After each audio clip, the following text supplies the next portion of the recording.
할렐루야. 꽃샘추위인지 기온이 많이 내려갔습니다.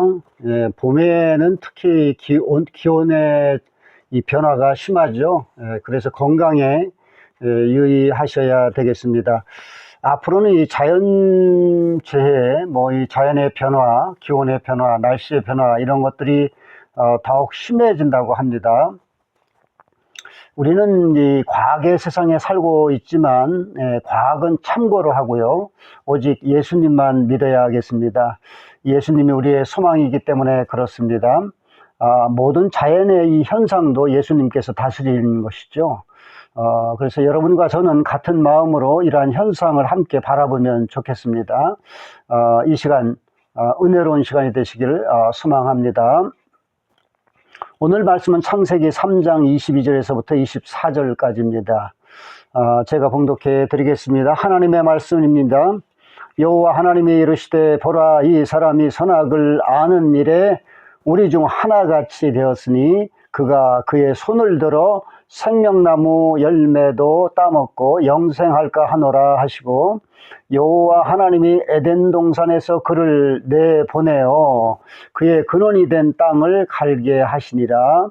이같이 하나님이 그 사람을 쫓아내시고 에덴 동산 동쪽에 그룹들과 두루 도는 불칼을 두어 생명나무의 길을 지키게 하시니라. 아멘.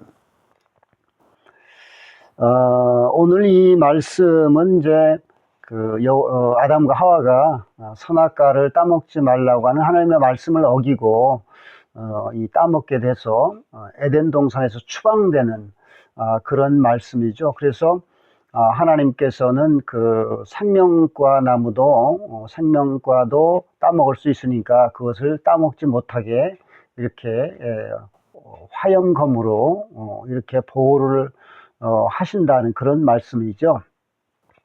22절 한번 볼까요? 아담이 선악과를 따먹은 결과 선악을 아는 일에 삼위일체 하나님 중 한 사람처럼 되었고, 생명과까지 따먹으면 영원히 살기 때문에 그것은 허락하지 않으신다는 말씀이죠.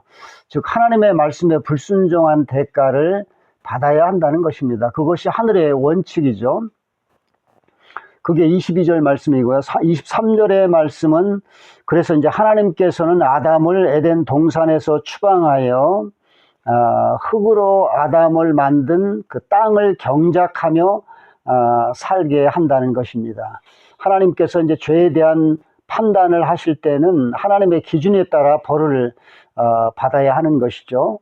사람의 구성 원소가 흙이기 때문에 흙에서 나오는 이제 영양소를 먹어야만 살 수 있다는 그런 벌을 주신 것입니다. 죄를 짓지 않았다면 하나님의 이제 온전한 보호 아래서 에덴 동산에서 영원히 살 수 있었겠죠. 이런 죄에 대한 것은 지금도 마찬가지죠. 하나님 말씀에 불순종하면 하나님께서 이렇게 벌을 주신다는 것입니다. 그러나 하나님 말씀에 순종하게 되면 하나님께서 온전히 보호해 주신다는 것입니다. 그래서 하나님은 이 죄를 지은 아담을 에덴 동산에서 추방하고 동산 동쪽에 있는 생명과를 누구도 따먹지 못하게 천사들을 배치해서 화염검으로 생명과를 지키게 하셨다는 말씀입니다. 이때 아담과 하와가 만약에 진심으로 하나님께 회개했더라면 어떻게 되었을까요? 아마도 그 벌의 수위가 조금 낮아질 수도 있었을 것입니다. 어쨌든 하나님께서 멸망시킬 수도 있었는데 아담과 하와를 불쌍히 여기셔서 낙원에서 추방하는 정도 이렇게가 된 것이죠. 그래서 죄를 짓지 않는 것과 또 이 회개하는 것이 중요하다는 것입니다. 인간 세상에서도 죄를 지어도 용서를 빌고 반성하면 그 벌의 이제 수위가 조금 낮아지잖아요. 그래서 이 죄에 대해서 깨닫고 회개하는 것이 참 중요하다는 것입니다. 마귀의 유혹과 아담과 이 하와의 교만으로 욕심으로 에덴 동산에서 이 추방된 것은 하나님 말씀에 대한 불순종 때문이죠. 결과적으로 그렇다는 것입니다. 뭐 마귀가 뱀인 마귀가 이렇게 유혹을 한 그런 측면이 있지만 어쨌든 그런 유혹에도 있음에도 불구하고 하나님 말씀을 지켜야 되는데 그 말씀을 지키지 못한 그 불순종의 대가가 벌이 되는 것이죠. 그래서 우리는 하나님께서 명령하시면 그냥 순종하는 것이 최고라는 겁니다. 그게 최고의 복이라는 것입니다. 그것이 또한 경외이죠. 네. 하나님께 순종하면 하나님께서 우리에게 복을 주시고 은혜도 주시고 지혜도 주신다는 겁니다. 그래서 창조주이시고 전능하신 하나님 아버지 말씀을 그냥 순종하는 것이 최고라는 것을 우리가 늘 기억해야 합니다. 우리 인간은 하나님께서 흙으로 만든 나약한 피조물이죠. 그래서 뱀이 선악과를 따먹으면 하나님처럼 선악과를 알게 된다는 말에 귀가 솔깃한 것이죠. 왜 그렇게 했을까요?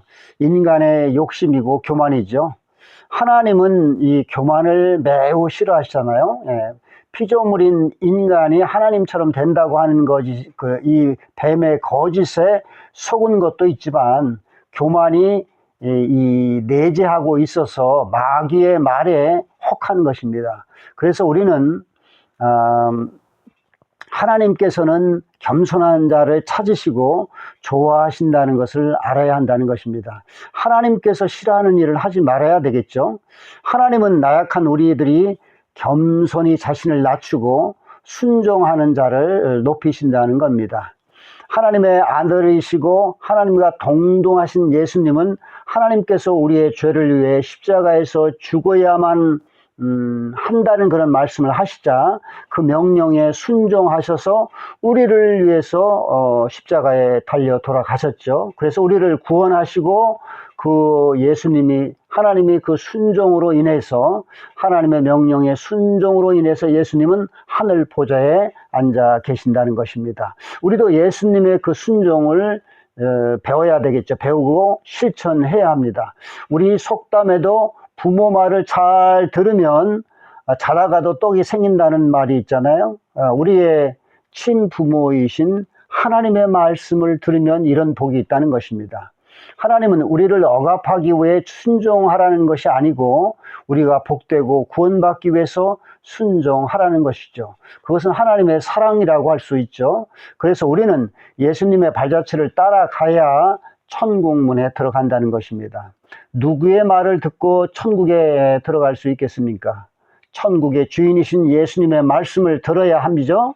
단순한 진리인데 우리가 믿지 않고 실천하지 않는 것이죠. 그것은 우리 스스로가 복을 발로 차는 것과 같다는 것입니다.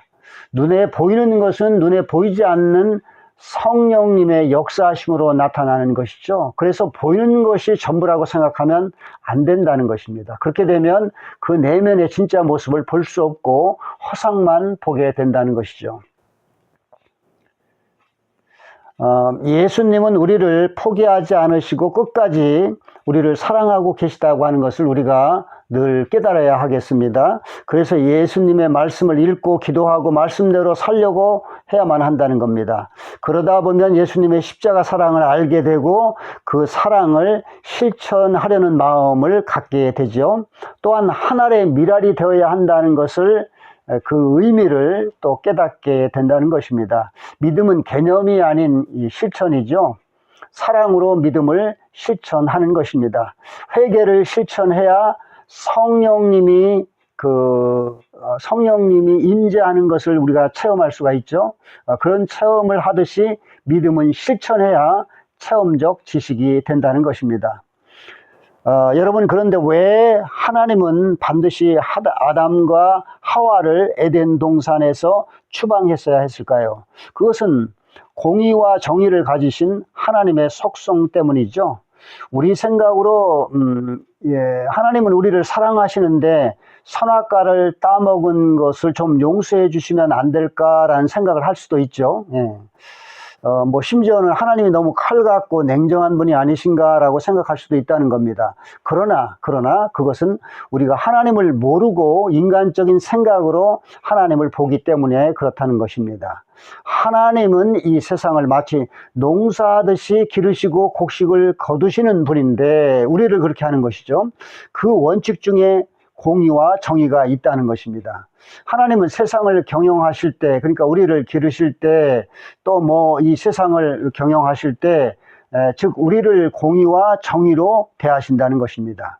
공의와 정의가 하나님의 판단 기준이 되는 것이죠. 아마도 하나님께서 아담과 하와를 에덴에서 추방하시면서 매우 슬퍼하셨을 것입니다. 그것은 자식에게 엄한 종아리를 때리는 부모의 마음이라고 할 수 있죠. 그것이 자식을 살리는 방법이라는 것입니다. 그렇지 않고 그냥 용서해 주면 마귀의 밥이 돼서 영원히 구원받을 수 없는 존재가 된다는 것입니다. 그 벌로 회개하고 바른 정신으로 하나님 앞에 다시 돌아오라는 것입니다. 하나님은 인간에게 자유의지를 주셔서 인간은 선택을 자유롭게 할 수 있습니다. 그래서 인간이 선이 아닌 악을 선택하면 하나님의 마음은 찢어진다는 것입니다. 슬프다는 것입니다. 지구로 가는 길을 선택한 자식을 보는 마음과 같은 것이죠. 자기의 선택은 자기가 책임져야 하죠. 예. 잘 선택하면 괜찮지만 잘못 선택하여 지옥의 길을 가면 얼마나 슬픈 일인가요? 그래서 우리는 늘 예수님을 의지하여 예수님께서 인도하시는 대로 가도록 애써야 한다는 것입니다. 그것이 지혜이고 살 길이라는 것입니다. 공의는 율법과 같은 하나님의 올바른 기준과 원칙을 말하는 것이죠. 정의는 공의가 구체적으로 실천되는 과정이라고 할 수가 있습니다. 이 정의, 영어로 righteousness라고 하죠. 이 정의라고 하는 건 히브리어로 디카이오시네라고 하는데 그 의미는 하나님께서 받아들여 줄 수 있는 조건이나 상태를 뜻하는 것입니다. 즉 공의는 하나님이 보시기에 올바른 것이고 정의는 공의를 하나님의 사랑과 긍휼함으로 실천하는 것이죠. 하나님께서 선악과를 따먹지 말라는 말씀에 어긋났다고 판단하는 것이 바로 공의죠. 그것이 하나님의 말씀이 기준이 되는 거죠. 그거의 판단 기준은 하나님의 말씀이 기준이 된다는 겁니다. 그래서 하나님의 말씀인 법에 따라 아담과 하와는 죄를 지은 것입니다. 하나님의 말씀 앞에는 누구나 공정하죠. 그러나 사랑과 자비가 많으신 하나님께서 아담과 하와를 불쌍히 여기시고 발가벗겨 추방하지 않으시고 3장 21절의 말씀처럼 그들에게 가죽옷을 입히셨다는 겁니다. 사랑의 하나님의 그 마음을 느낄 수 있는 그런 찡한 말씀의 한 부분이죠. 그것이 부모의 마음이라는 것입니다. 이 가죽옷은 예수님이 우리를 대신 죽는다는 것을 예표하는 것이죠. 아담과 하와가 안전한 옷을 입어야 했기에 그렇게 되려면 양을 잡아서 가죽옷을 입혀야 되잖아요. 그렇죠? 그래서 옷을 만들기 위해서는 양이 죽어야 하잖아요. 그 양이신 예수님이시죠.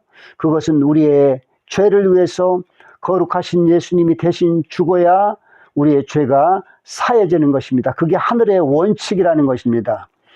공의의 원칙에 따라 죄를 지면 반드시 그 대가를 받아야 합니다. 그것은 지금도 마찬가지죠. 그래서 죄에 대한 대가가 반드시 있다는 것을 우리가 알아야 합니다. 그래서 우리는 죄를 가볍게 생각하면 안 됩니다. 그 대가를 현재 살면서 받든지 예수님 앞에서 심판할 때 받든지 그 대가가 있다는 것입니다. 우리의 죄의 대가로 예수님께서 대신 죽으신 이유가 바로 여기에 있죠. 그래서 우리는 예수님께 늘 감사하고 사랑하고 예수님의 말씀을 믿어야 한다는 것입니다. 하나님께서 예수님을 믿는 자에게는 구원의 은혜를 주셨기 때문에 그렇죠. 하나님께서 합당한 사람이라고 인정한 다윗도 죄를 지었을 때 눈물로 간절히 회개했죠. 그래서 하나님과의 관계에 대한 그 죄는 용서를 받았습니다. 그게 회개죠. 예. 그 죄로 인하여 자기 아들, 그러나 압살롬이라고 하는 자기 아들로 인해서 이 반역으로 인해서, 압살롬의 반역으로 인해서 이 아버지인 다윗이 도망다니고 나중에는 그의 아들 압살롬이 결국 칼에 맞아 죽게 되는 그런 슬픔을 겪게 되는 것이죠. 이스라엘 민족도 이제 광야 생활 중에 오는 불편함을 하나님과 모세에게 자꾸 원망을 하자 하나님의 그 뜻, 하나님의 사랑을 모르는 거죠. 하나님은 그 이스라엘 민족을 애국에서 구원해서 이 기름진 땅으로, 복된 땅으로 인도하시는 것인데 이 불편함이 있다고 해서 자꾸 원망을 하니까 하나님께서 분노하셔서 이스라엘 민족을 다 죽이겠다고 말씀하셨죠. 그런데 모세가 간절히 기도를 했죠. 용서해달라고. 그래서 하나님께서는 그거를 받아들이고 다만 그에 대한 대가로 그 죄에 대한 대가로 광야 1세대가 되겠죠. 광야 1세대는 광야에서 다 죽었죠.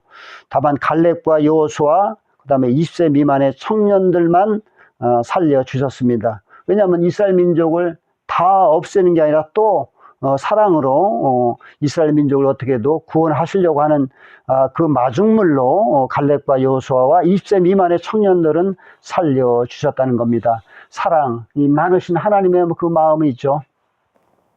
그래서 우리가 믿음 생활할 때는 참 이 회개가 참 중요하다는 겁니다. 그것은 회개 없이는 천국에 들어갈 수 없기 때문에 그렇죠. 회개가 하나님의 그래서 선물이라는 것입니다. 회개의 기회가 없다면 우리는 죄로 인해 다 지옥 가는 그런 심판을 받죠. 그러나 진심으로 회개하면 하나님의 심판에서 면제해 준다는 것입니다. 그래서 날마다 죄를 지을 때마다 진심으로 회개하고 회개의 열매를 맺어야 한다는 것입니다. 예수님께서 첫 공생애를 시작하면서 가장 먼저 하신 말씀이 회개하라, 천국이 가까이 왔다. 이 천국은 하나님의 나라를 얘기하는 거죠. 하나님을 얘기하시는 겁니다. 하나님과 함께 할 수 있다는 것입니다. 예수님과 함께 할 수 있다는 것입니다. 그래서 이런 회개하라고 선포하신 이유가 바로 우리를 살리려고, 죄인들을 살리려고 이런 말씀을 하신다는 것입니다. 우리가 하나님의 말씀에 온전히 순종하지 못했다면 눈물로 회개해야 합니다. 그런데 이 세상에서 하나님의 말씀에 정말 온전히 순종할 수 있는 자가 있을까요? 거의 없죠. 그래서 우리가 회개해야 한다는 것입니다. 믿음 생활을 간략하게 표현하면 하나님의 말씀을 그대로 실천하는 것입니다. 우리가 그대로 실천하지 못하니까, 그 말씀에 순종하지 못하니까 그것을 철저히 회개해야 한다는 것입니다. 말씀도 예수님이고 회개를 받으시는 분도 예수님이시니 예수님께서는 우리의 길이요 진리요 생명이라는 것입니다. 그래서 오직 예수님만 믿고 가야 한다는 것이죠. 예수님이 우리의 구원자이시며 왕이시며 친아버지가 되시니까 우리가 넘어져도, 죄로 인해서 넘어져도 예수님만 꼭 믿고 꼭 잡고 가야 한다는 것입니다. 지금 이 상황, 앞으로의 이 세상, 오직 다른 걸 믿지 말고 돈을 믿거나 사람을 믿거나 이런 것이 아니라, 우리가 사람은 사랑하고 용서하는 존재라고 하죠. 믿을 분은 오직 예수님이라고 하는 것입니다. 마태복음 18장 12절에서 24절까지 보면 예수님은 99마리 양과 잃어버린 한 마리 양을 이렇게 숫자로 비교하는 것이 아니라 생명의 존재를 공평하게 보시면서 말씀을 하죠. 똑같다라는 거죠. 한 마리 양의 생명과 99마리 양의 생명이, 생명 그 자체는 똑같은 생명이라는 거죠. 그래서 공평하다는 것입니다. 그래서 한 마리 잃은 양을 찾으러 가신다는 겁니다. 또한 예수님은 생명의 존중과 함께 잃어버린 한 마리 양을 사랑과 긍휼함으로 보고 계신다는 것입니다. 그것이 하나님의 정의라는 것입니다. 그래서 공의와 정의는 분리된 개념이 아닌 상호 보완하는 의미로 보는 것이 그 의미를 더 분명하고 풍요롭게 해준다는 것입니다. 예수님의 십자가 사건도 죄를 반드시 심판하시는 하나님의 공의이고, 예수님께서 십자가 희생으로 죄인인 우리를 용서하시는 것은 정의의 실천이라고 할 수 있죠.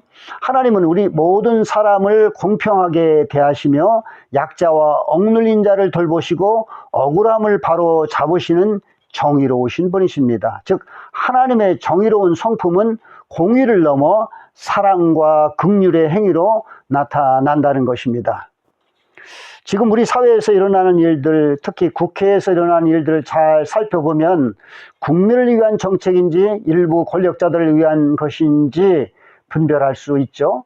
어느 당을 떠나서 국회의원들이 과연 국민을 위한 행동을 하는지 냉정히 살펴봐야 합니다. 하나님께서 주신 자유와 믿음을 그들은 어떻게 하고 있는지 냉정히 살펴봐야 한다는 것입니다. 하나님 말씀에 따르고 있는지 아닌지를 분별해야 한다는 겁니다. 하나님은 우리를 사랑하시기에 우리가 가난하거나 공산주의자들에 의해서 지배받는 것을 좋아하지 않으십니다.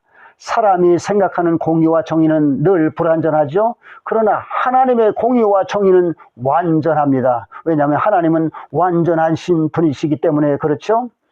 기독교인의 정치의 간섭에 대해 어떤 이들은 우리 헌법의 정교 분리에 따라 간섭하지 말아야 한다고 주장합니다.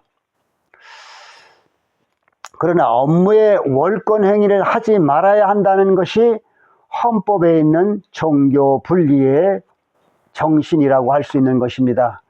즉 다시 말씀드리면 목사가 목사 일을 해야지 국회의원의 일을 하면 안 된다는 것이죠. 그것은 맞죠. 그러나 국민을 대표하는 국회의원들의 잘못된 행위에 대해서는 간섭하고 지적해야 합니다. 그것은 정교 분리의 원칙에 위배되는 것이 아닙니다. 국민의 권리를 행사하는 것입니다. 국회의원은 국민을 대표하는 사람이지 개인적으로 권리를 행사하는 사람이 아니기 때문에 그렇습니다. 그리고 정치를 어떻게 하느냐에 따라 국민의 삶이 달라지는데 왜 그들이 잘못하는데도 침묵하고 있어야 하는 것인가요? 그것은 국민의 권리를 포기하는 것이고 나의 삶을 그들의 마음대로 휘둘리도록 방관하는 것입니다. 특히 하나님의 말씀을 믿는 자들은 이스라엘의 왕들의 역사를 잘 보면 정치는 기독교와 밀접한 관계가 있다는 것을 알 수 있습니다. 왜 다윗은 합당한 사람으로 하나님께서 인정을 받았는가요? 하나님께 인정을 받았는가요? 하나님의 말씀에 순종해서 정치를 했기 때문에 그렇습니다. 그가 하나님 말씀에 따라 나라를 정치했고 그래서 이스라엘의 위대한 왕이 된 것이고 이스라엘 민족이 안전한 나라로 살 수 있었던 것입니다. 하나님께 불순종하고 불의한 정치를 한 왕들의 그런 시기에는 이스라엘 민족이 불행했습니다. 여러분 시편 58편 1편을 한번 보십시오. 1편에 이런 말씀이 있습니다. 총치자들아 너희가 정의를 말해야 하거늘 어찌 잠잠하냐. 인자들아 너희가 올바르게 판결해야 하거늘 어찌 잠잠하냐라는 말씀을 보면 통치자들은 정의롭게 행동해야 한다는 것입니다. 그런데 침묵하고 있다는 것입니다. 네, 불의를 보면서도 침묵하고 있다는 것입니다. 또 사람들이 공정하게 재판해야 하는데 그렇지 못하다는 것입니다. 통치자들이 정의를 말해야 하는데 그렇지 못하다면 어떻게 해야 할까요? 국민의 대표자이고 국민의 세금으로 사는 통치자들이 불의한 행동을 하는데도 방관하고 있는 것이 옳은 것인가요? 국민들이 그들의 불의를 지적하는 것은 당연한 것입니다. 그것은 정치의 간섭도 아니고 정치하는 일도 아닙니다. 나라의 일을 정의롭게 하라고 간섭하는 것은 당연한 일이라는 것입니다. 이 나라의 운명이 주님의 손안에 있습니다. 다른 나라에도 마찬가지죠.